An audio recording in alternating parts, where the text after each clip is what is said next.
नहीं कहा अभी सर फुर्सत नहीं मिला, और मैंने सोचा मुझसे बैठ के पूछा जाएगा सबसे पहले कि सर इंट्रोड्यूस करिए अपने आप को, लेकिन उन्होंने क्या कहा सर, एक सिंगल क्वेश्चन ने मेरा सब गड़बड़ कर दिया। उन्होंने कहा sir you have only 5 minute to express yourself, go on the board and start. हालांकि तब जानते नहीं थे। एक्चुअली सर जो टीजीटी मैथ्स का था वो 17 फेब को था, और पीजीटी मैथ्स का जो था वो 12 फेब को था। सब्जेक्ट का परसेंटेज वगैरह कैलकुलेट रखते हैं। मैथ्स का था मेरा, तो मैथ्स का जो कॉम्बिनेशन रहता है कि आपके पास तीनों ईयर्स में बीएससी में मैथ्स होनी चाहिए, प्लस कॉम्बिनेशन में 2 सब्जेक्ट्स होने और चाहिए। 50% की जो बात था वो कंपलसरी है भी जिसमें, और आपके साथ कंप्यूटर साइंस हो सकता है, इलेक्ट्रॉनिक्स हो सकती है। तो जो सारे डॉक्यूमेंट रहते हैं सर, जैसे आपने ग्रेजुएशन में मेंशन किया है, या जैसे पीजीटी आप अगर देने जा रहे हैं तो उसमें सीटेट में जितना मेंशन किया है, जो रोल नंबर आपने किया है, वो सारी एक एक चीज़ आपकी को चेक की जाएगी। डेमो के लिए उन्होंने बोला ठीक है आप अपना टॉपिक चूज कर लीजिए और डेमो देने चाहिए।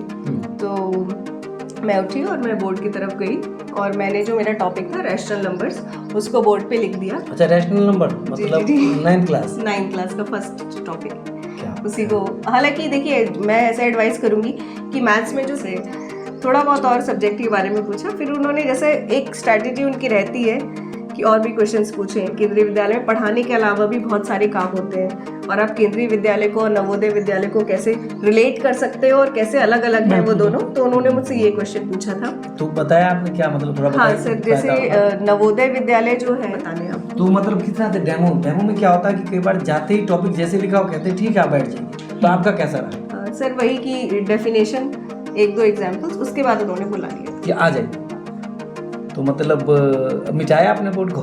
सर मैं मिटाना भूल गई थी। और उसके बाद सर मैं लेकिन कहीं ना कहीं अंदर से सर बड़ा घबरा रहा था कि मैं जो करने आया था मैं वो नहीं कर पा रहा हूँ। हुआ अच्छा, जो फॉर्मेट ही बदल दिया, फॉर्मेट पूरा चेंज हो गया कि आपके पास 5 मिनट है और 5 मिनट में मैं क्या करूँ।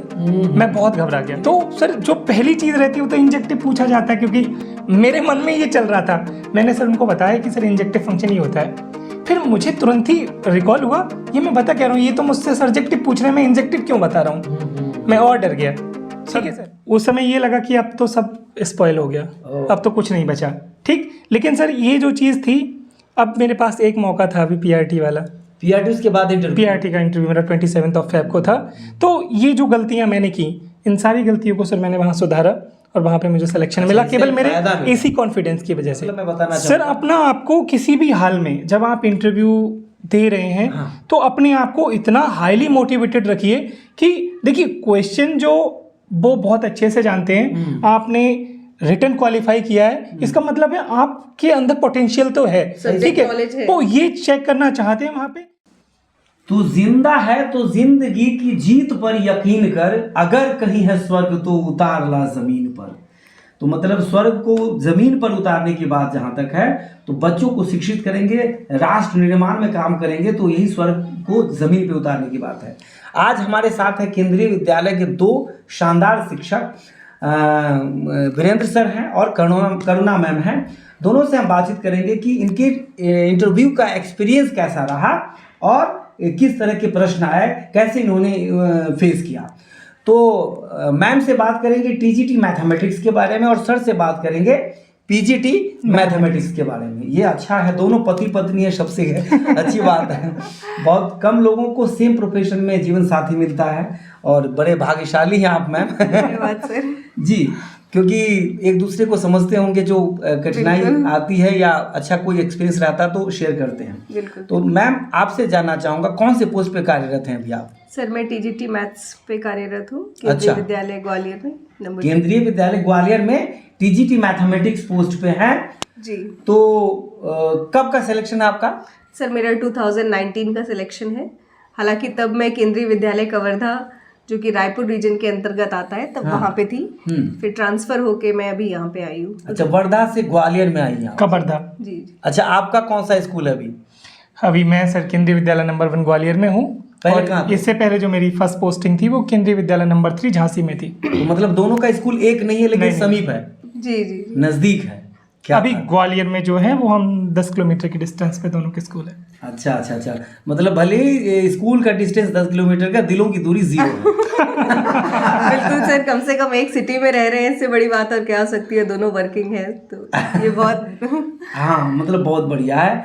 तो अब मैं मैम से जानना चाहूँगा कि टीजीटी मैथमेटिक्स के बारे में बड़ा डिमांड आ रहा था सर। अच्छा। बहुत डिमांड आ रहा था। हमने मैम को स्पेशल रिक्वेस्ट किया और दोनों तैयार हुए इसके लिए। बहुत सर स्पेशली इसके लिए दिल्ली से ग्वालियर तक चल के आया। इसलिए सर आपको भी थैंक यू। हाँ, ये अनुभव बच्चों को बहुत काम आएगा क्योंकि इंटरव्यू एक खास है। और सर पहले हम लोगों ने जो इंटरव्यू दिया वो 85 और 15 का 15 रेशियो था, यानी कि छोटा रेशियो था, लेकिन इस बार 70 और 30 का है। तो एक बड़ा रोल प्ले करने जा रहा है, ये बहुत अच्छी बात है मैम के साथ। और सर पीजीटी मैथमेटिक्स दोनों का पढ़ा रहेगा। तो आप मैम बताइए कि कहाँ पे इंटरव्यू हुआ था आपका? सर मेरा इंटरव्यू केंद्रीय विद्यालय एयरफोर्स गुड़गांव में हुआ था।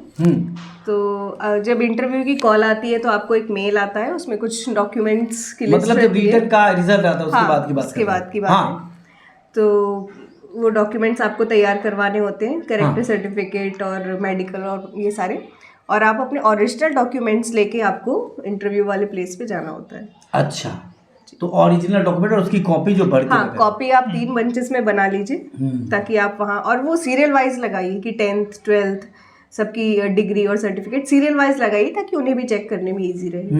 आपका interview actually it is based on the requirement of the panel. वो जितने भी आपसे मांग करें उतने में आपको सेट बना के ले जाने हैं। और 3 इसलिए भी होते हैं क्योंकि जो मुख्य जो आपसे सर पूछने वाले रहते हैं वो 3 रहते हैं। तो वो वहाँ पे अपनी आपके बारे में वहाँ पर मेंशन करते हैं कि आपको किस फील्ड में क्या आपको देना है, उसी के अकॉर्डिंगली वो। आपका इंटरव्यू कहाँ हुआ था सर? सर मेरा इंटरव्यू जो था वो 12 Feb 2019 में केंद्रीय विद्यालय एयरफोर्स स्टेशन गुड़गांव में हुआ था। Same place. सेम प्लेस पर। हालांकि तब जानते नहीं थे। एक्चुअली सर जो टीजीटी मैथ्स का था वो 17 Feb को था और पीजीटी मैथ्स का जो था वो 12 Feb को था। तब मतलब जानते नहीं थे, कहीं टकराते थे, एक्सक्यूज मी। दूसरा ये है कि सर जो पीआरटी के इंटरव्यूज़ हैं वो तो ज़्यादा दिन तक चलते हैं क्योंकि नंबर ऑफ़ कैंडिडेट बहुत ज़्यादा हो जाते हैं। लेकिन पीजीटी मैथ्स में टोटल 57 सीट्स के लिए पहले रिक्रूटमेंट आउट हुआ था, लेकिन बाद में कुछ सीट्स कम हो गई थी मैथ्स में। अच्छा। तो टोटल 31 सीट्स रह गई थी, उनके रेस्पेक्टिव इंटरव्यू हुआ था और करीब 93 कैंडिडेट्स कॉल किए गए थे और एक ही दिन में सारे इंटरव्यूज़ हुए थे। अच्छा, मतलब पीआरटी, टीजीटी और पीजीटी में पे स्केल का एक बड़ा सा फासला होता है। बिल्कुल बिल्कुल सर। पे स्केल का फासला होता है, मतलब ओहदा एक जो पोस्ट होती है एकदम, वो भी उसका भी फासला होता है। और एक पीजीटी में मुझे लगता है लिमिटेड बच्चे आपको लिमिटेड, और उसमें मतलब टॉपिक भी ज़बरदस्त पकड़ आप उसको पढ़ा सकते हैं। छोटे बच्चों को हैंडल करना ज़्यादा टफ होता है मुझे, मेरे अकॉर्डिंग जो मेरा अनुभव है। तो चलिए आपका मैं जानना चाहूँगा, तो इंटरव्यू के लिए जब आप गए तो डॉक्यूमेंट्स वगैरह लेके वेरिफिकेशन का कुछ बताइए अनुभव हो तो। हाँ सर, डॉक्यूमेंट्स लेके हम गए, केंद्रीय विद्यालय गुड़गांव पहुँचे। तो बाहर जैसे कोई साथ में जाता है, पेरेंट्स जाते हैं, तो फादर को बाहर वेट करना था और मुझे अंदर भेजा गया। तो हालांकि मेरे साथ एक गलती ये हो गई थी कि शायद मैं जो जेरोक्स कॉपी है वो ले जाना भूल गई थी। हालांकि मैं ओरिजिनल ले गई थी, ये मेरे लिए बेनिफिट था। तो जैसे ही अंदर मैंने देखा कि जेरोक्स चेक कर रहे हैं, तो मैं तुरंत दौड़ी दौड़ी बाहर आई और मैंने बाहर ही, उन्होंने ये व्यवस्था कर रखी थी गार्ड रूम में कि एक फोटोकॉपियर है। हालांकि थोड़ा ज़्यादा कॉस्ट करेंगे ऑब्वियसली उस टाइम, बट उस टाइम आपका काम हो जाए ये सबसे बड़ी का फायदा उठा रहे हैं, इम्पोर्टेंस वाली बात रहती है। तो तुरंत वहीं पे जेरोक्स कराई और फिर मैं जल्दी जल्दी गई और अपने वहाँ पे बैठी। एक रूम हमें प्रोवाइड किया गया था, हमारी लिस्ट बाहर लगी थी कि आपको इस रिस्पेक्टिव रूम में बैठना है। अच्छा। और फिर वहाँ पे वेरिफिकेशन हो रहा था कि आपने जो डॉक्यूमेंट्स अपलोड किए थे फॉर्म भरने के टाइम वो सही है, सारे मार्क्स उसी हिसाब से हैं कि। तो डॉक्यूमेंट वेरिफिकेशन में कैसे 3-4 लोग कर रहे थे, अकेले कोई? सर 2 लोग थे और हमें कॉल किया जाता था। बहुत सारे लोग बैठे थे, एक रूम में शायद 30 लोग होंगे और 2 लोग बैठे थे, वो बारी बारी से कॉल करते जा रहे थे। हम अपने डॉक्यूमेंट्स लेके जाते थे। तो क्या चेक करते थे? वो जैसे आपको एलिजिबिलिटी क्राइटेरिया चेक, सब्जेक्ट का परसेंटेज वगैरह कैलकुलेट रखते हैं। मैथ्स का था मेरा, तो मैथ्स का जो कॉम्बिनेशन रहता है कि आपके पास तीनों ईयर्स में बीएससी में मैथ्स होनी चाहिए, प्लस कॉम्बिनेशन में 2 सब्जेक्ट्स होने चाहिए। 50% की जो बात है वो भी है जिसमें, और आपके साथ कंप्यूटर साइंस हो सकता है, इलेक्ट्रॉनिक्स हो सकती है। तो ये। अच्छा, आप बताइए अपने डॉक्यूमेंट्स के बारे में। सर मेरा जब हम लोग जब वेन्यू पर पहुँचे तो वहाँ पर ग्राउंड में, क्योंकि केंद्रीय विद्यालय स्कूल में ही हमारा जो इंटरव्यू था वो रखा गया था, तो वहाँ पर सर पैरेलल में उसके फिजिक्स के भी इंटरव्यू चल रहे थे, पीजीटी फिजिक्स के। तो हम लोग का जो था वहाँ पर ग्राउंड में ही एक सीट्स उनने वहाँ पे डलवा दी थी और वहीं पर सारे कैंडिडेट्स को वेरिफिकेशन के लिए बोला गया था। तो वहाँ पे टोटल 4 कैंडिडेट्स थे जो इंटरव्यू आपके डॉक्यूमेंट्स को चेक कर रहे थे। तो 2 कैंडिडेट आपको 1 बाय 1 कैंडिडेट्स को बुला रहे थे और उसके बाद आपके डॉक्यूमेंट चेक कर रहे थे। अच्छा, तो डॉक्यूमेंट में परसेंटेज जोड़ रहे हैं ये सब? हाँ, कि वो आपका मैथ्स में जो 50% का क्राइटेरिया है वो आपका ऑलरेडी आपके नोटिफिकेशन में भी मेंशन रहता है, उनके अकॉर्डिंगली वो चेक करते हैं और आपके कैलकुलेट करते हैं वहाँ पे कि कहीं आपने रॉन्ग इन्फॉर्मेशन तो नहीं अपलोड कर दी है। जो ऐसा कोई इंसिडेंट बता, जो सारे डॉक्यूमेंट रहते हैं सर, जैसे आपने ग्रेजुएशन में मेंशन किया है या जैसे टीजीटी आप अगर देने जा रहे हैं तो उसमें सीटेट में जितना मेंशन किया है, जो रोल नंबर आपने किया है, वो सारी एक एक चीज़ आपकी को चेक की जाएगी सर। अच्छा अच्छा अच्छा, तो मतलब कॉम्बिनेशन का कोई झंझट वगैरह देखा आपने या कुछ? हाँ सर, एक शायद कैंडिडेट थे, उनका कुछ कॉम्बिनेशन सही नहीं बैठ रहा था, या फिर जो मैथ्स ऑनर्स भी करते हैं, भले वो अप्लाई कर दे लेकिन फिर वो एलिजिबल नहीं रहते, तो वो बेचारे निराश होके एक कैंडिडेट मैथ्स ऑनर्स के साथ में भी कुछ अलग दूसरी लिमिटेशंस होंगी वो, लेकिन ऐसा नहीं है। टीजीटी में है, प्राइमरी और पीजीटी में ऐसा नहीं है। पीजीटी में तो हाँ, मतलब प्रॉपर आपका मास्टर्स होना चाहिए उसी सब्जेक्ट में, लेकिन हाँ टीजीटी में आपको कॉम्बिनेशन देख के जाना है अपना कि आपका कॉम्बिनेशन है, तभी आप उसमें अप्लाई करिए और फिर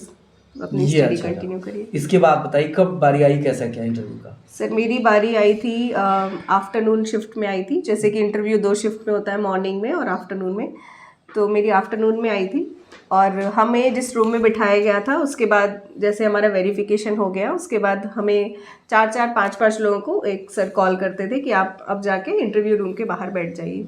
अच्छा। तो वहाँ जाके फिर हम बैठे। अच्छा, इंटरव्यू रूम के बाहर भी? मेरे रूम में ऐसी व्यवस्था नहीं थी, खड़े खड़े देख रहे हैं कोई आ रहा है। चेयर्स प्रोवाइड की थी उन्होंने, चेयर्स, हम वहाँ जाके बैठे और जो निकलता था उसके चेहरे को ऐसे देखते थे कि क्या रिएक्शन है, कोशिश भी करते थे, इवन उसको रोक के भी पूछने की कोशिश करते थे, अच्छा किस टाइप के क्वेश्चंस को वो पूछ रहे हैं, हाँ। किस चीज़ पर ज़्यादा फोकस्ड हो रहे हैं। जैसे कि एक सर ये हमेशा जो बाहर बैठा होता है उसके मन में ये बड़ी उत्सुकता रहती है कि क्या पूछा जा रहा है अंदर, और अगर वो उसके बारे में नहीं जानता है तो वो डिस्कशन करके आपस में जो लोग उसके पास में नियर बाय में बैठे हैं उनसे डिस्कशन करके वो भी जान ले कि वो भी उस चीज़ को डिलीवर कर सके। आपको क्या लगता है फायदा? कई बार क्योंकि जो पैनल का उसकी आदत होती है कि एक चीज़ वो बार बार रिपीट मारते हैं, तो ये फायदेमंद है या कुछ क्या कैसा, या बात करने से कहीं उन्होंने कहा कि वो नर्वस करेंगे, आप क्या कहते हैं आप? मतलब ये फायदेमंद है जो बाहर निकलने उनसे बातचीत करना? सर फायदेमंद देखिए दोनों चीज़ें हैं सर, ये डिपेंड करता है आप पर कि आप उसको कैसे करके लेते हैं। ठीक है, बहुत बार आप मन में बना के ले चले जाते हैं कि ये आपसे भी पूछने वाला है, ठीक है, तो और अगर आपको उस चीज़ का आंसर नहीं पता होता या आपको सेटिस्फैक्ट्री चीज़ें नहीं मिल पाई अपने नियर बाय में लोगों से अपने बात करने पे, तो आपके मन में कहीं ना कहीं डर हो जाता है, यार अगर इनने ये क्वेश्चन मुझसे पूछ लिया तो बड़ी प्रॉब्लम होने वाली है ना। तो ये पहले से मन इस चीज़ के लिए मत मेकओवर करिए कि मुझसे ये चीज़ पूछे जाने वाली से मजबूत रहे। बिल्कुल हाँ सर, ये ज़रूरी नहीं है कि जो आपसे पिछले वाले कैंडिडेट से पूछा गया वही आपसे पूछा जाए, क्योंकि शायद मुझे ध्यान आ रहा है कि मेरे से पहले वाले एक कैंडिडेट से पूछा गया था अर्थमेटिक थ्योरम, हालांकि मुझसे नहीं पूछा गया और वो शायद वही नहीं बता पाए थे, इसलिए निराश होकर बाहर आए थे। तो मैं कॉन्फिडेंट थी, ठीक है अगर पूछा भी जाएगा तो मैं बता दूं, कि नहीं पूछा जाएगा तो जैसा मेरा इंटरव्यू चल रहा है वैसे चलेगा। अच्छा अच्छा, तो अब इंटरव्यू के रूम की बात बताइए, जब आपकी बारी आई उसके बाद। हाँ सर, जब मेरी बारी आई तो मैंने एंटर किया, पूछा मे आई कम इन, और वहाँ पे 4 मेल टीचर्स बैठे हुए थे और टीजीटी मैथ्स में एक फीमेल टीचर थी। तो आपको कैसे पता वो टीजीटी मैथ्स थी? नहीं मतलब मैथ्स के लिए थी सर, क्योंकि जितना प्रश्नों से, हाँ प्रश्नों से, और नहीं मतलब ये कह रही हूँ कि जो सब्जेक्ट एक्सपर्ट है वो तो बैठेंगे ही। हाँ, तो एक वो थे और एक मैम थी। चलिए, तो फिर क्या पहला प्रश्न क्या? पहला प्रश्न उन्होंने मुझसे बोला कि सिट डाउन, तो मैं चेयर पे कंफर्टेबली बैठी। फिर उन्होंने पूछा इंट्रोड्यूस योरसेल्फ, तो क्योंकि मेरी एजुकेशन भी केवी से रही है और मेरे फादर भी टीजीटी इंग्लिश की पोस्ट पे थे। ओहो, तब तो फिर टीजीटी इंग्लिश कम्युनिकेशन ऐसे ही बड़ा शानदार है। हाँ जी बिल्कुल, पिताजी का आशीर्वाद तो है ही उसमें। तो मैंने अपना इंट्रोडक्शन दिया, इंग्लिश में ही दिया। हालांकि उन्होंने पूछा था कि आप कंफर्टेबल हैं, तो मैंने कहा मैं कंफर्टेबल हूँ। तो मैंने इंग्लिश में अपना इंटरव्यू कंटिन्यू किया और मैंने अपने अचीवमेंट्स भी बताए कि केवी में मेरे अचीवमेंट्स क्या थे। तो मैंने नेशनल खेला हुआ था वॉलीबॉल में, तो मैंने वो बताया, तो मेरा 50% इंटरव्यू उस पर शिफ्ट हो गया। अच्छा, आप जो बता रहे हैं ऑब्वियसली उस पर शिफ्ट होना, वो बिल्कुल उनको भी मतलब प्रश्न मिल जाता है। हाँ। कि आपने जो अचीव किया या आपने क्या एक्सपीरियंस किया वहाँ से। तो उन्होंने पूछा कि अच्छा कहाँ नेशनल, फिर उन्होंने उस पर मैथ्स इन्वॉल्व कर ली कि जो वॉलीबॉल है उसकी कोर्ट की लंबाई चौड़ाई क्या क्योंकि होती है। टीजीटी मैथ्स था। जी, तो Yes. उसमें मैथ्स इन्वॉल्व कर ली, तो वो मैंने बताई। उसके बाद उन्होंने मुझसे पूछा कि जो वॉलीबॉल है उसका वॉल्यूम क्या होता है। क्या अच्छा, बात। मुझे फॉर्मूला तो आता है लेकिन अब मुझे वॉलीबॉल का रेडियस नहीं मालूम था, तो मैंने अच्छा, एग्जैक्ट पूछ रहे फॉर्मूला में, Exact पूछ रहे। 4/3 पायर क्यूब नहीं। नहीं उनको एग्जैक्ट वॉल्यूम चाहिए थी। तो मैंने उनसे पोलाइटली बोला कि सर मुझे रेडियस अभी ध्यान नहीं है, अगर रेडियस मिल जाएगा तो फॉर्मूला ये होता है, मैं कैलकुलेट करके बता सकती हूँ। क्या बात है, तो पॉजिटिव मोड़ना, क्या बात जी है। जी जी कि मैं ही निराश नहीं होना। जी, जी। अच्छा, फिर उन्होंने कहा अच्छा अगर आप डेमो देंगी, तो मैंने कहा बिल्कुल सर दूंगी। हाँ। तो डेमो के लिए जैसे वो सामने बैठे हैं और हाँ। बोर्ड पीछे है, काफ़ी दूर है। फिर डेमो के लिए उन्होंने बोला ठीक है आप अपना टॉपिक चूज कर लीजिए और डेमो देने जाइए। तो मैं उठी और मैं बोर्ड की तरफ गई और मैंने जो मेरा टॉपिक था रैशनल नंबर्स उसको बोर्ड पे लिख दिया। अच्छा, रैशनल नंबर मतलब 9th क्लास? 9th क्लास का फर्स्ट टॉपिक है क्या उसी को। हालांकि देखिए मैं ऐसा एडवाइस करूंगी कि मैथ्स में जो 3-4 आपकी स्ट्रीम्स हैं, नंबर सिस्टम हो गया, ज्योमेट्री हो गई, स्टैट्स हो गई, मेंसुरेशन हो गया और ज्योमेट्री हो गई, आप इनमें से लगभग एक एक टॉपिक प्रिपेयर करके जाइए। हाँ, ये भी बात, क्योंकि कहते कि भाई मेंसुरेशन पढ़ाओ। हाँ। और आप तैयार करके गए ज्योमेट्री। जी जी, तो फिर आप वहाँ नहीं मना कर सकते ना, क्योंकि ये बात अदर सब्जेक्ट के लिए भी है। हाँ। मतलब हर टॉपिक को कंप्लीट करके जाए, एक एक टॉपिक आप उनमें से ले लीजिए ताकि ये बढ़िया बताया। तो स्टैट्स भी मतलब जो भी आपकी। तो फिर मैं दोनों मैथ से लड़ते होते हैं घर पे, बताएं फॉर्मूला कहेंगे 4/3 पायर क्यूब नहीं 2/3 होता है। अरे मैं स्पेयर की बात कर रही हूँ। वहाँ हो जाता है सर, बिल्कुल हेल्प करते हैं एक दूसरे की थोड़ा सा वो। तो कभी मैथ जैसे जांचने के लिए पूछते हैं कभी कोई, या आपने पूछा हो? हाँ सर, कभी कभी पूछती हूँ ना। जैसे मेरे स्कूल में 10th का पेपर होता है तो मैं पहले इन्हें आके पकड़ा देती हूँ, जरा सॉल्व करके दिखाओ। अच्छा। मतलब मैं तो कर ही लूँगी, तुम भी अपना रिवाइज करते रहो। दो सब्जेक्ट एक्सपर्ट है, क्या बात है। हाँ। तो सर फिर मैं गई, मैंने अपना टॉपिक लिखा और मैंने उसकी डेफिनेशन लिखी प्रॉपर कि ये प्रॉपर डेफिनेशन होती है। फिर मैंने उसको एक्सप्लेन किया। तो उसके बाद उन्होंने कहा ठीक है आप आ जाइए। फिर मैं वापस आके अपने चेयर पे बैठी आके, फिर उन्होंने मुझसे थोड़ा बहुत और सब्जेक्ट के बारे में पूछा। फिर उन्होंने जैसे एक स्ट्रैटेजी उनकी रहती है कि और भी क्वेश्चंस पूछें। केंद्रीय विद्यालय में पढ़ाने के अलावा भी बहुत सारे काम होते हैं और आप केंद्रीय विद्यालय को और नवोदय विद्यालय को कैसे रिलेट कर सकते हो और कैसे अलग अलग हैं वो दोनों। तो उन्होंने मुझसे ये क्वेश्चन पूछा था। तो बताया आपने क्या, मतलब थोड़ा बताइए। हाँ सर, जैसे नवोदय विद्यालय जो है वो रेजिडेंशियल स्कूल्स हैं और वो 6 से लेके 12th तक होते हैं, और जो केंद्रीय विद्यालय हैं वो 1st से होते हैं और वो नॉन रेजिडेंशियल हैं। तो मैंने ये डिफरेंस बताया उनको। हालांकि दोनों सीबीएसई करिकुलम फॉलो करते हैं, पे स्केल भी बराबर है। तो ये मैंने ट्विन है एकदम। हाँ, तो ये मैंने सिमिलरिटीज और डिफरेंसेस दोनों बताए उनको। अच्छा, फिर आगे मतलब डेमो की बात कर रहा था। हाँ सर, डेमो मैंने किया था। तो डेमो करते समय हमें जो ये ध्यान रखना है कि जो हमारी पीठ है वो ऐसे 100% उनकी तरफ नहीं होनी चाहिए। बच्चे बैठे हैं, अगर आप बच्चों की तरफ पीठ करके पढ़ाएंगे तो फिर वो इंटरेस्ट नहीं लेते। 45 डिग्री के एंगल पे आपको ये बात से पता था आपको पहले से?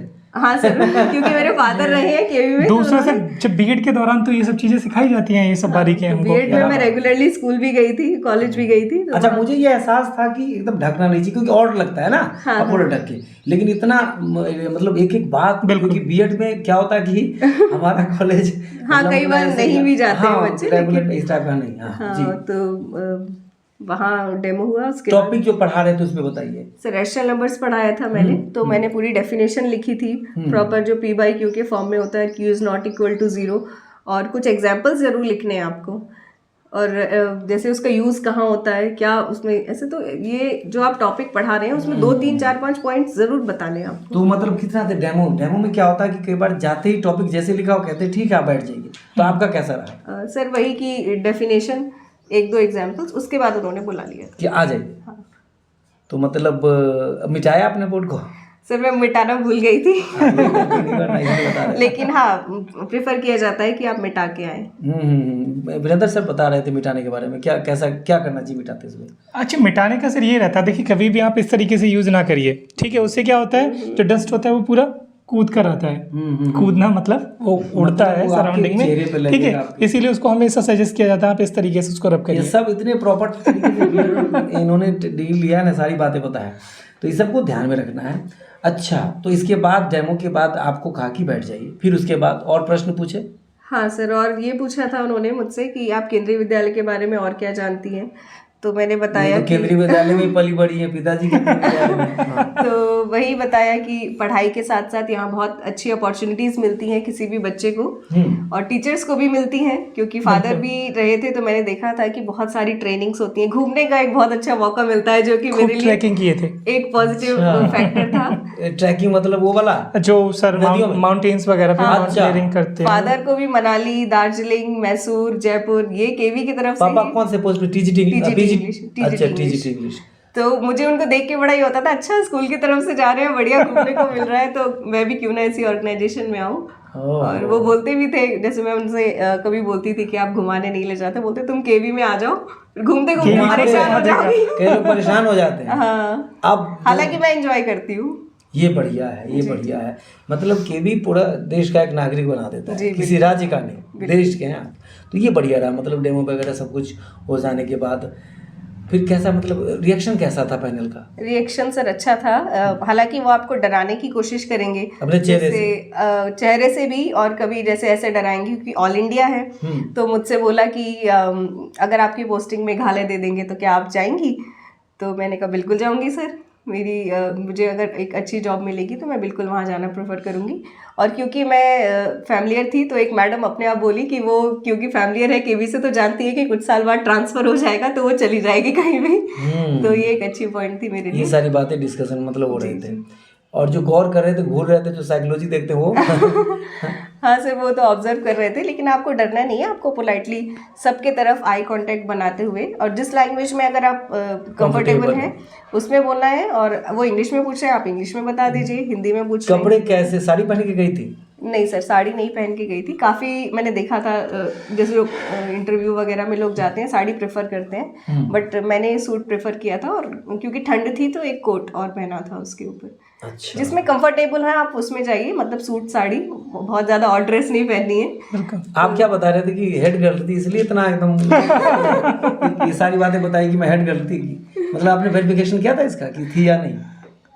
नहीं सर, पहले के फोटोज वगैरह पढ़े हैं ना, नहीं, आप वेरिफिकेशन कर सकते हैं केंद्रीय विद्यालय आईएम जाके, और मेरा नाम भी लिखा है, मैं 10th में मैंने टॉप किया था। कहाँ पे? केंद्रीय विद्यालय आईएम लखनऊ में। अच्छा। तो वहाँ पे टॉपर्स के नाम एक ब्लैक उस पे पत्थर पे मतलब रेप करके लिखे जाते थे, तो वो एक बहुत मोटिवेशन फैक्टर है, अभी भी लिखा हुआ है। तो बहुत अच्छा लगता है। तो मतलब आपने मतलब 11th 12th ये सारा सब्जेक्ट यानी कि मैथमेटिक्स साइंस वाला ही बैकग्राउंड है? जी। ओहो, आप वीरेंद्र सर बताइए इंटरव्यू के बारे में। सर, मेरा जो इंटरव्यू था, पहले डॉक्यूमेंट वेरिफिकेशन हुआ, तो सर आपको शुरू में ही पता चल जाता है कि आपका किस नंबर पे आपका इंटरव्यू होगा। अच्छा। तो जो बाहर मेंशन था उसके अकॉर्डिंगली सर मेरा सेकंड शिफ्ट में इंटरव्यू था, और सेकंड शिफ्ट में भी मेरा करीब 7th या 8th नंबर पे मेरा इंटरव्यू था। ठीक है, मतलब आप कह सकते हैं कि एक तरीके से सबसे लास्ट में ही था। तो इंटरव्यू जब स्टार्ट हुए सर, तो मैंने इससे पहले एक टॉपिक को पढ़ाने के लिए, क्योंकि मुझे पता था कि डेमोन्स्ट्रेशन तो एक पार्ट रहता ही है, तो मैंने एक टॉपिक तैयार किया था, फंक्शन मैंने तैयार किया था कि मुझको उसको पढ़ाना है, 12th क्लास का। तो इसके बाद सर मन में आपके हमेशा से एक पहले से बना रहता है कि आप जाएंगे, आपको इंट्रोडक्शन इस तरीके से, क्योंकि हर कोई वहाँ पर ये प्रेजेंट करने की कोशिश करता है कि वो उसको यूनिक दिखना चाहिए, उसके जो पढ़ाने की टेक्निक है कि वो एकदम डिफरेंट, एक अच्छी ऐसी होनी चाहिए कि जो बच्चे के दिमाग को एकदम पकड़ ले बच्चा उसको। ठीक है, तो मैंने भी सर एक बहुत अच्छी तैयारी की थी, और एकदम कुछ ऐसे आइडियाज़ मैं लेकर गया था कि जिनके बाद मुझे लगता था कि हाँ, अगर इसको अगर दिया जाए, प्रेजेंट किया जाए, तो कोई आपको ये नहीं कहेगा कि क्या मज़ा आ गया पढ़ने में। ठीक है, लेकिन जो सबसे बड़ी चीज़ है ना सर, अब वो इस इंटरव्यू में आपको पता चलेगी। ठीक है, तो जब मैं अब लास्ट सर लेट होता गया, पहला शिफ्ट का इंटरव्यू खत्म हुआ, उसमें केवल 12 कैंडिडेट का इंटरव्यू हो पाया, 3 कैंडिडेट उसके भी रह गए, उनको भी हमारे शिफ्ट में शिफ्ट कर दिया गया। ठीक है, फिर सर करीब शाम हो चुकी थी, 6 बज चुका था मेरा जब नंबर आया। अच्छा। ठीक है, तो वैसे कहीं ना कहीं एक थोड़ा सा इंटरव्यू पैनल को भी थोड़ा सा रहता है, हालांकि उनके अंदर ये सब पावर होती है कि वो जान लेते हैं कि किस कैंडिडेट को हमें रखना है, मतलब कौन कितना अच्छा प्रेजेंट कर पा रहा है। वो हो सकता है वो आपको 5 मिनट में भी जस्टिफाई कर लेंगे, और उसके लिए उनको 30 मिनट भी कम है। ठीक है, तो सर इस तरीके से तो मैं पहले से ये मेरे मन में चल रहा था कि सबसे पहला मुझसे इंट्रोडक्शन पूछा जाएगा, उसके बाद वो कहेंगे मुझसे आप पढ़ाइए, लेकिन अब कहीं ना कहीं सर जब टाइम लगातार ज़्यादा हो रहा था, सुबह आप बहुत फ्रेश, एकदम फ्रेश महसूस करते हैं, शाम तक आते आते कहीं ना कहीं तो आपके मन में बड़ी चीज़ें आने लगती हैं कि क्या होगा, अब क्या होगा, अब क्या होगा। तो मैं वहाँ पहुँचा, मैं जैसे ही अंदर पहुँचा तो मैं आई कम इन सर, यस आप बैठिए। तो बैठने का भी सर फुर्सत नहीं मिला और मैंने सोचा मुझसे बैठ के पूछा जाएगा सबसे पहले कि सर इंट्रोड्यूस करिए अपने आप को, लेकिन उन्होंने क्या कहा सर, एक सिंगल क्वेश्चन ने मेरा सब गड़बड़ कर दिया। उन्होंने कहा sir you have only 5 minute to express yourself, go on the board and start. मैंने कहा ये क्या हुआ, डायरेक्ट डेमो मतलब आप सर जनरलाइज नहीं हो पाए हैं, आप नॉर्मलाइज नहीं हुए हैं इंटरव्यू के। हाँ, तो उसके बाद तुरंत आपसे कह दिया जाए 5 मिनट ही हैं आपके पास में। हालांकि अगर आप अपना धीरज सर अगर वहाँ पे उस समय बनाए रखें तो आप अच्छा कर सकते हैं। हाँ। लेकिन मैं क्योंकि मेरे मन में क्या था सर कि मेरा तो 5-6 मिनट तो मुझे इंट्रोड्यूस मतलब उस टॉपिक को, उसके मतलब प्रीवियस नॉलेज को बच्चे की कनेक्ट करने के लिए मुझे चाहिए। तो मैं गया, मैंने लिखा फंक्शन क्यों, फिर मुझे लगा सर अब मुझे अपनी बात तो बहुत जल्दी रखनी है, अगर मैं जो एग्जाम्पल लेकर गया हूँ उनको ही जोड़ता रहूँगा तो कहेंगे तुम क्या पढ़ा रहे हो। हाँ। तो समझ में नहीं आ रहा है। तो मैंने सर स्टार्ट किया, मैंने डेफिनेशन लिखी फंक्शन की और उसके बाद मैंने स्टार्ट किया कि 2 नॉन एम्प्टी सेट्स हैं, कि हमको रिलेशन दिखाना है कि ईच एंड एवरी जो आपका ऑब्जेक्ट है वो कनेक्टेड होना चाहिए, मतलब जो उसकी दोनों कंडीशंस थी मैंने फंक्शन की वहाँ पे बताई। और उसके बाद सर मैं लेकिन कहीं ना कहीं अंदर से सर बड़ा घबरा रहा था कि मैं जो करने आया था मैं वो नहीं कर पा रहा हूँ। हुआ अच्छा, जो फॉर्मेट ही बदल दिया, फॉर्मेट पूरा चेंज हो गया कि आपके पास 5 मिनट है और 5 मिनट में मैं क्या करूँ। मैं बहुत घबरा गया, नहीं बोलना चाहिए था पहले को ऐसा। तो लेकिन सर उनके पास भी टाइम नहीं है। अब 6 बच्चों का है सर, आपके पास 4 कैंडिडेट और हैं और हर किसी के साथ भी कुछ ना कुछ लिमिटेशंस रहती हैं। तो जब वहाँ पे उनने से सबसे पहले फिर मैंने से वहीं पे क्वेश्चन किया एक, बताइए sir what is surjective function. तो सर जो पहली चीज़ रहती है वो तो इंजेक्टिव पूछा जाता है, क्योंकि मेरे मन में ये चल रहा था। मैंने सर उनको बताया कि सर इंजेक्टिव फंक्शन ये होता है। फिर मुझे तुरंत ही रिकॉल हुआ, ये मैं बता कह रहा हूँ, ये तो मुझसे सर्जेक्टिव पूछ रहे हैं, मैं इंजेक्टिव क्यों बता रहा हूँ। मैं और डर गया। ठीक है सर, नेगेटिव। हाँ, फिर उन्होंने कहा बाइजेक्टिव क्या होता है, मैंने बाइजेक्टिव बताया। फिर उन्होंने मेरे सामने फंक्शन रख दिया fx = x³। तो बताइए ये क्या है। मतलब सर गलतियों के बाद जब आप घबरा जाते हैं ना तो फिर वो चीज़ें जो बैलेंस करने की रहती हैं चीज़ों को, वो सब आप ख़राब करते रहते हैं। मैं जो मेरा रिटर्न का स्कोर था सर वो काफ़ी अच्छा था।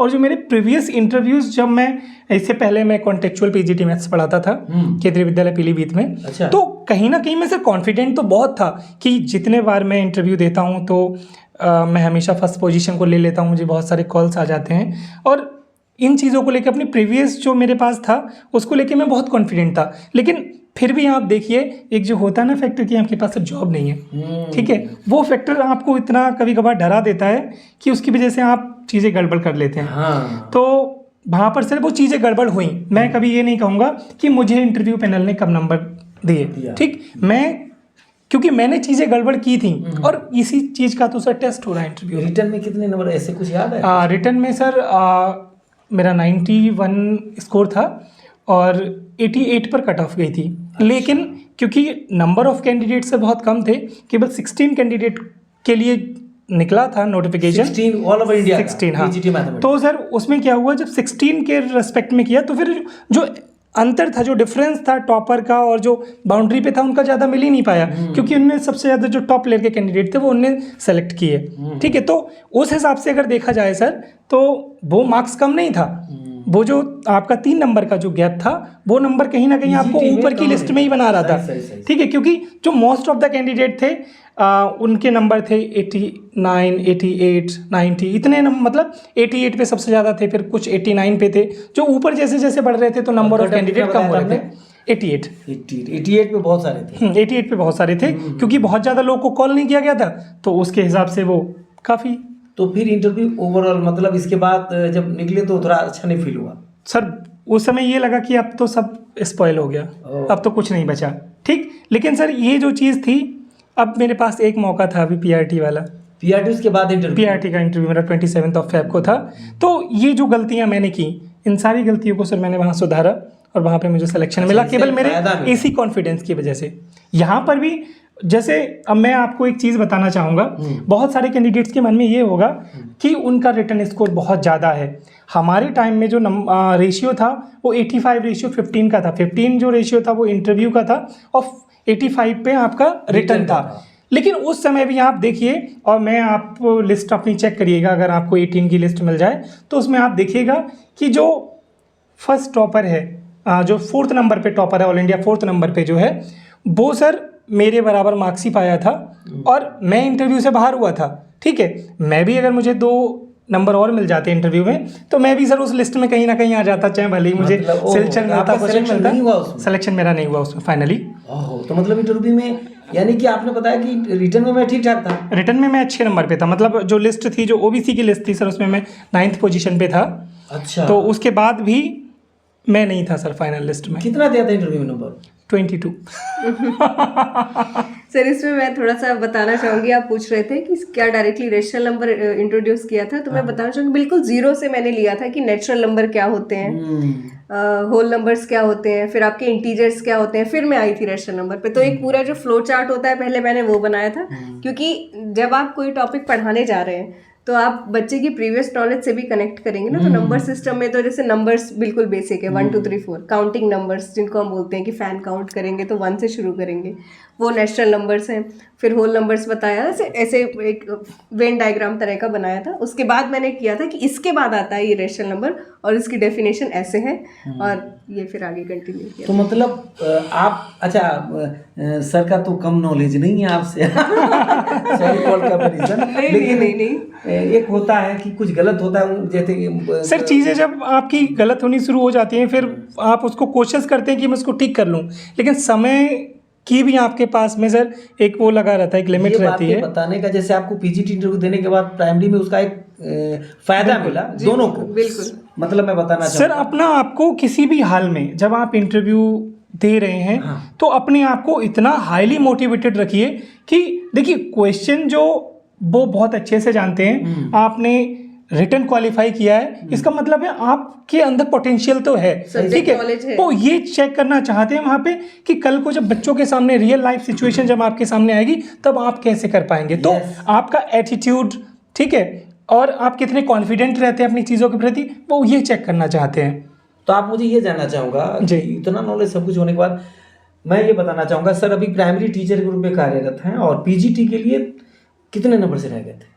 सर इंटरव्यू में अगर 2 नंबर और मिलता तो मैं लिस्ट में अंदर होता 2 नंबर इंटरव्यू में और मिलता तो लिस्ट के अंदर। इंटरव्यू में गलती मत करना, इनका 15% का था। और सर और अभी जो है सर वो 30/70 70/30 का रेशियो है। इट मींस इस बार मेरे साथ बिल्कुल उल्टा था इसमें। क्या मतलब रिटिन में मैं बाउंड्री पे ही थी, बट मुझे इंटरव्यू में बहुत अच्छे नंबर मिले तो I was in. Head girl का फायदा मिला। आप बोलने में तो नहीं चूके होंगे मुझे। अभी क्या है, नहीं सर मैं उस दिन मैं आपको बता रहा हूँ, मैं हमेशा कॉन्फिडेंट रहता हूँ। शायद बहुत सारे लोग जब मुझे मिलते हैं तो वो मेरे दोस्त भी मुझसे कहते थे जो पहले से केवी में कार्यरत हैं, वो कहते थे भाई तेरा एक बार रिटर्न निकल जाए तो मैं इंटरव्यू में कोई वेट नहीं करेगा, ठीक है। लेकिन मैं सर एग्जाम्पल मेरे पास दोनों हैं, एक में मैं बहुत पॉजिटिव एटीट्यूड के साथ गया, एक अच्छा स्कोर किया और मैं एक कम स्कोर पाते हुए भी मैं सिलेक्शन लिया। दूसरा मेरे साथ था, एक अच्छा स्कोर होते हुए मैं इंटरव्यू से बाहर हो गया। इसका मतलब ये समझ लीजिए कि इंटरव्यू बहुत अहम भूमिका निभाएगा। और इस बार जो रेशियो है वो 70/30 का है। 30 का मतलब है कि आप टॉपर होने के बाद भी मतलब आसमान से एकदम ज़मीन पर आ सकते हैं और ज़मीन से एकदम ऊपर। तो जो बच्चे कम नंबर पाए हैं, जो अपनी लिस्ट में कम नंबर जो पाए हैं, उनको ये लगे रिटर्न में कि वो सिलेक्शन नहीं ले सकते, वो बिल्कुल सिलेक्शन ले सकते हैं, ठीक है। बस उनको एक काम करना है, अपना कॉन्फिडेंस लेवल आपको अप रखना है, ठीक है। और खासकर वो कैंडिडेट जिनके बहुत अच्छे नंबर आए, देखिए ये पॉजिटिव चीज़ तो है आपके पास में कि आपके नंबर अच्छे आए हैं, लेकिन आपको अपने इंटरव्यू में भी उतना ही दम लगा देना है जितना की ज़रूरत है। अगर आपने अगर वहाँ गड़बड़ की तो आप ये बिल्कुल मत सोच के रहिएगा कि आपका रिटर्न बहुत अच्छा है कि आप 100% सेलेक्ट होंगे, आप नीचे भी आ सकते हैं। इसीलिए अपने इंटरव्यू को बहुत महत्व दें और अच्छे से तैयारी करें। तो मतलब 2 नंबर से रहेगा, कितना अफसोसजनक है। कोई नहीं सर, अगली बार में मैं फिर से आ रहा हूँ। पॉजिटिव एटीट्यूड, बिल्कुल। जो आपने पीजीटी का इंटरव्यू देने के बाद और मैम ने भी टीजीटी का इंटरव्यू, मैम का सिलेक्शन हुआ टीजीटी मैथमेटिक्स ग्रुप में, सर रह गए 2 नंबर से, और सर मतलब कार्यरत दोनों केवी में है। एक बड़ी अच्छी बात है कि केंद्रीय विद्यालय में है, और पहले से भी दोनों को, क्योंकि पापा केवी में काम कर रहे थे मैम के, तो उनका एक अनुभव मिला, और सर कॉन्ट्रेक्चुअल के रूप में काम किए थे पीजीटी मैथमेटिक्स के रूप में, बड़ी बात है। और एक चीज़ और भी है, एक बार आप संगठन में अगर आ जाते हैं और आपके पास पोटेंशियल है, तो केंद्रीय विद्यालय संगठन सर आपको डिपार्टमेंटल एग्जाम्स के थ्रू भी प्रमोट करता है। है ना? तो आप एक नीचे लेवल से स्टार्ट करने के बाद भी आप एक हायर लेवल पे पहुंच सकते हैं, जैसा कि हम लोग देखते रहते हैं सर। मतलब इसमें मैंने देखा ट्रांसफर का बहुत जल्दी होता है। बिल्कुल बिल्कुल। अदर संगठन की सिस्टम बना हुआ है, आप में पोटेंशियल है तो आप आपको मोटिवेट करते रहते हैं कि आप पढ़िए, आप हायर पोस्ट पे जाइए। एक फैक्टर बहुत अच्छा है केवी का। बाकी दूसरे सर, हाँ एक चीज़ मैं और भी ऐड कर दूंगा इसमें। मेरा जब ये वाला सिलेक्शन मेरा सर स्टेट में जो 2016 में हमारे स्टेट में माध्यमिक शिक्षा सेवा चयन बोर्ड के थ्रू हाँ वैकेंसीज आती हैं, उसमें टीजीटी मैथमेटिक्स का ही मेरा फाइनल अनंतिम रूप से चयन हुआ था और मुझे देवरिया में पोस्टिंग मिली थी। लेकिन वहाँ पर भी सर ये मेरे दोनों इंटरव्यू मेरे बड़े काम आए। मैं वहाँ पर बहुत ज़्यादा तैयार होकर नहीं गया था, लेकिन मैं इन 2 इंटरव्यू के बेसिस पर, इंटरव्यू था क्या? वहाँ भी इंटरव्यू था, वहाँ मेरा इलाहाबाद में इंटरव्यू था। अच्छा। और वहाँ पर भी सर मुझे अच्छा स्कोर मिला। हालांकि मैं रिटर्न में बहुत आगे था, तो इसलिए कहीं ना कहीं मेंटली तो बहुत रूप से अच्छे से प्रिपेयर था कि अब कितना भी कम मिलेगा तब भी सिलेक्शन तो है मेरा। कहते कि अब तू निकाल के दिखा। तो अब हम इसमें थे सर। वहाँ पर क्या है, वहाँ पे इंटरव्यू इतना मैटर इसलिए नहीं कर पाता है क्योंकि वहाँ पर इंटरव्यू का जो रेशियो बड़ा कम रहता है, आपका जो रिटर्न का स्कोर रहता है वो बहुत मैटर करता है वहाँ पे। यूपी में टीजीटी मैथमेटिक्स का सिलेक्शन ले चुका? हाँ, वहाँ मैं सिलेक्शन ले चुका था। फाइनली मेरी जो पोस्टिंग हुई थी सर वो गांधी इंटर कॉलेज देवरिया में मेरी हुई थी। तो आपने मैं सर क्योंकि केंद्रीय विद्यालय में जो आपको बढ़ने का जो मौका मिलता है, एक जो आपको काम करने का, सीखने का जो सारी चीज़ें मिलती हैं, तो मुझे लगा कि मैं यहाँ पर रह के ज़्यादा बेटर कर सकता हूँ, इसलिए मैं स्टेट नहीं गया। केवी में मतलब कमाल है। और ये एमपी पीजीटी का एमपी पीजीटी फिजिक्स का सिलेक्शन लेके छोड़ चुकी है। ये उत्तर प्रदेश की टीजीटी मैथमेटिक्स का मामा जी और योगी जी देख रहे हैं, देख रहा भी नो।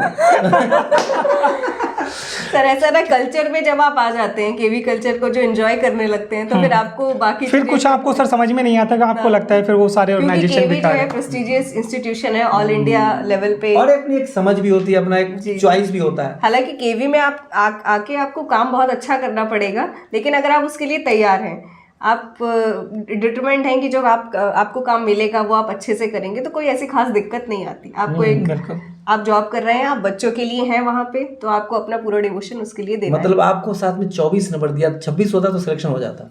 नहीं सर, 22 नंबर मिला। 22 हो जाता, 24 होता तो हो जाता। अच्छा कोई नहीं। और इतना अब नहीं, सफलता क्या क्या ले चुके हैं वो नहीं बता रहे थे। अच्छा, ये इसलिए बताया कि वही कलाम साहब वाली बात की असफल लोगों से जानो कि कहाँ चूक किया इन्होंने। बिल्कुल। तो ये मैंने सर से रिक्वेस्ट किया, तो ईमानदारी के साथ एक एक बात अपनी बताई सर, मतलब कमाल है। अच्छा, आपका कितना नंबर आया था? सर मेरा इंटरव्यू में 52 आउट ऑफ 60 था। क्लैप भी कीजिए ना। Thank you. तो मतलब 52 यानी प्राइमरी में आपने बताया था? प्राइमरी में मेरा 56 आउट ऑफ 60 था। मतलब 50 से ऊपर ही है ना? हाँ, दोनों में आ गई थी कॉल। देखते तो आपकी पर्सनालिटी और वो केवी की समझ आपको बिल्कुल काम आई वहाँ पे। अब ये इंटरव्यू, अब जो केवी में काम नहीं कर रहे हैं या केवी में कॉन्ट्रेक्चुअल काम नहीं किया, या जिनके मम्मी पापा नहीं है, तो जरूरी नहीं पूरी दुनिया में वही आते हैं केवी में। ये इसलिए बता रहा हूँ कि आपके घर के जैसे आप दोनों से रिक्वेस्ट करूंगा कि जब भी कोई बात इस वीडियो के नीचे कमेंट में आता है, तो आप थोड़ा सा, सारे कमेंट्स का जवाब देना थोड़ा मुश्किल हो जाता है, लेकिन जो भी जेन्युइन क्वेश्चंस होंगे उसको मैं सर को रिक्वेस्ट करूंगा कि जवाब दें और इसमें मदद करें। तो मतलब आप सब तैयार हैं? मतलब बिल्कुल हम बिल्कुल उम्मीद करेंगे कि जो नए बच्चे हैं वो आए केवी में, जो डिजर्विंग है, हाँ। जिनमें करेज है कि हम आएंगे और बढ़िया केवी का जो कल्चर है उसको एंजॉय करेंगे, केवी को अपना डिवोशन देंगे, तो बिल्कुल हम उनके लिए सपोर्ट करेंगे। अगर कोई भी डाउट आता है तो आप कमेंट्स करेंगे तो हम उसका जवाब। हमारा प्रयास कैसा लगता है? बहुत सार्थक प्रयास है। बिल्कुल सर, क्योंकि जब हम इंटरव्यू देने जा रहे थे तब बहुत सारे इंटरव्यू ऐसे अवेलेबल नहीं थे, और स्पेशली जो टीचर कार्य कर रहे हैं उनका एक्सपीरियंस लेना बहुत अच्छी बात है। तो कोचिंग वाले तो पता नहीं क्या क्या बताते हैं। हाँ, वो उतने अवेलेबल नहीं थे, और जो थे वो मुझे ऐसे रियलिस्टिक नहीं लगते थे कि आप बिल्कुल इस तरह से आइए, आप साड़ी पहन के आइए, क्यों इतना डरा कर टाई बेल्ट लगा के?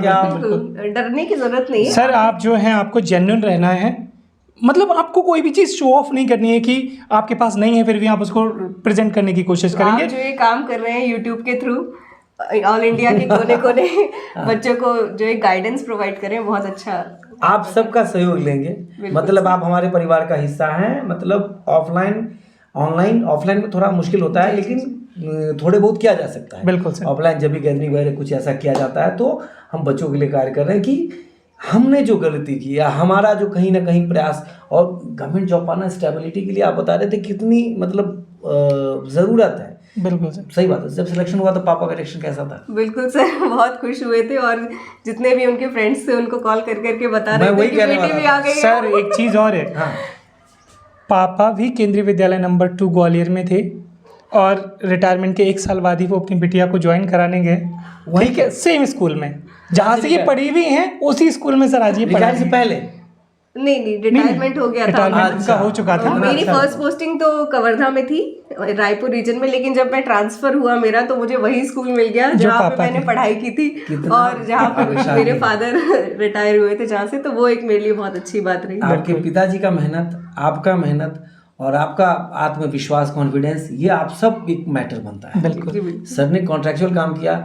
मैं एक और बात मैं कहना चाहूँगा, आपका भले ही सिलेक्शन नहीं हुआ, आप तो खैर होगा ही, अभी पूरी उम्र बची है, पूरा अपना देने का है, लेकिन आपकी अदाओं से मैथमेटिक्स की जो खुशबू आती है ये मैं उनके लिए बोल रहा था लेकिन मैं आपके लिए बोल गया तो ये कमाल का है। मतलब एक टीचर में क्या होना चाहिए, कम्युनिकेशन स्किल कैसी होनी चाहिए, बोलने का, एक्सप्लेन करने का, मतलब वीरेंद्र सर में सब है। बहुत सारे लोगों के साथ सर ये होता है कि उनको प्रेजेंट करना नहीं आता है अपने आप को। ठीक है, तो उनके लिए एक बड़ा अच्छा मैं आपको बता रहा हूँ, जैसे मेरे साथ कोई नहीं होता था जो मुझे सुने कि मैं कैसा अपने आप को इंट्रोड्यूस कर पा रहा हूँ, तो मैं सब मिरर के सामने जाता था, ठीक है, और मैं स्टार्ट करता था, my name is Virendra Gangwar and I belongs from this city, ये ठीक है। तो जो भी था तो सर वहाँ से बड़ा पॉजिटिव एटीट्यूड आता है। अब तो ठीक बोल रहा है सर, मिरर भी आप यूज कर सकते हैं और मोबाइल आजकल इतना अच्छा जरिया है कि आप मोबाइल रख दीजिए, अपना वीडियो बनाइए और आप उसको बार बार देख सकते हैं कि आप कहाँ गलती करें। ये मैंने किया था। ये मैंने भी किया था सर, मैंने किया था। मैं वीडियो बनाते बनाते सुधर गया हूँ तो ये मैंने किया था कि वीडियो बनाया, देखा और जहाँ मिस्टेक थी वो। तो ये सारी बात है। ठीक है, बहुत बहुत धन्यवाद आपका, आपने इतना कीमती और बहुमूल्य समय आप दोनों ने दिया और थैंक यू सर, बहुत अच्छा लगा कि यहाँ पे आप बच्चों की बैठ गई है। बहुत बहुत धन्यवाद। ये सब दोबारा बोल दीजिए बैठ गई थी। नहीं, मैं ये कहना चाहूँगा कि आप दोनों आए और मतलब हमारे एक्सपीरियंस के लिए अपनी पर्सनल बात भी बताइए कि कहाँ कमी क्या, कहाँ क्या, इतना डीप में कोई बताता नहीं है जल्दी। और मैं बताना चाहूँगा कि कोचिंग वाले जो प्रयास कर रहे हैं ठीक है, लेकिन मैं जेन्युइन केंद्रीय विद्यालय के टीचर से और खासकर एक जोड़ा से मतलब शादी में हम शरीक नहीं हो सके एक दूसरे की शादी में, लेकिन देख लीजिए इस बात के लिए हम शामिल हो गए, बड़ा अच्छा रहेगा। धन्यवाद सर। हाँ, और मुझे उम्मीद है कि ये इंटरव्यू आप सबके लिए बहुत काम का होगा। आपके कोई प्रश्न हो तो आप कमेंट करें, दोनों से मैं रिक्वेस्ट करता रहूँगा आपसे ज़्यादा कि आप सर देखते रहें, जवाब दें। बहुत बहुत धन्यवाद। Okay sir, thank you sir.